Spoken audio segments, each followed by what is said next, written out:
A bird's eye view of the flood-battered community of Cache Creek. Roadways washed out, homes and residential businesses damaged after floodwaters caused by rapid snowmelt. It is a dynamic situation that is quickly evolving, but significant flooding in these regions is possible this weekend. I am asking British Columbians in the central interior, Okanagan, Grand Forks, Boundary, and southern Kootenay areas to remain vigilant and be prepared. Water levels are expected to rise even more, with heavy rains and possible thunderstorms in the forecast as early as Friday.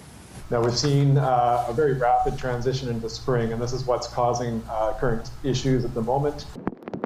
Flood risks aren't uncommon in Cache Creek. In 2015, more than a dozen properties were evacuated after a flash flood closed highways and destroyed homes. In 2017, then Fire Chief Clayton Cassidy died after being swept away by floodwaters. This year, floodwaters ran through the fire hall.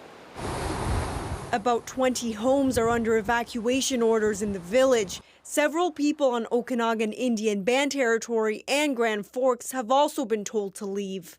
Please take precautions to ensure personal safety should you be required to evacuate from your home.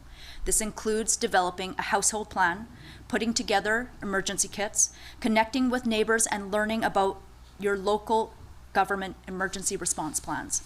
Washouts and mudslides closed Highway 3 at the Bombay and Kootenay passes. The public is being asked to stay away from fast-flowing rivers and riverbanks and avoid recreational activities in or near rivers and streams, as the community waits for the waters to recede so it can once again rebuild. Yasmine Ghania, CBC News, Vancouver. For more, we now turn to the mayor of Cache Creek, John Ranta. He joins us now. Mayor, as we've just seen and heard, it has been a brutal few days for you, for your community. How are people there feeling and coping today?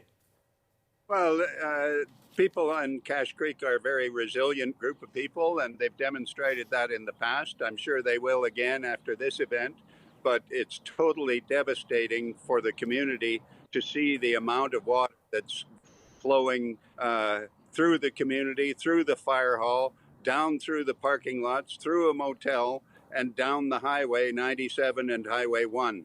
You can't even drive down there. It's unbelievable the amount of water coming down Cache Creek, which normally is nothing more than a babbling brook. Mayor, we've seen that we may have a brief respite with the floodwaters dropping, at least at some point. How much time does that give you to try and clean up, if you can? Well, unless the water goes down quite significantly, we won't be able to get to the culverts to remove any debris that's built up in the culverts. So the water would have to go down quite dramatically before we could address those sorts of problems. But if the water goes down even a little bit at this point, that would be welcome relief. Mayor, we understand that we had, because of the heat up, of the fast heat up, there was a lot of freshet, a lot of snowmelt that came down creeks, rivers across the central interior and parts of BC. That being said, is there anything that you think you and other local leaders could have done ahead of time to help offset some of this damage? Well, we did everything we could at the time based on past flooding events. And we had baskets set up to channel the water from Cache Creek across Quartz Road and back into its channel. But that was overwhelmed after a day or two of heavy water coming down Cache Creek. Like it's beyond belief, the amount of water that's coming down Cache Creek.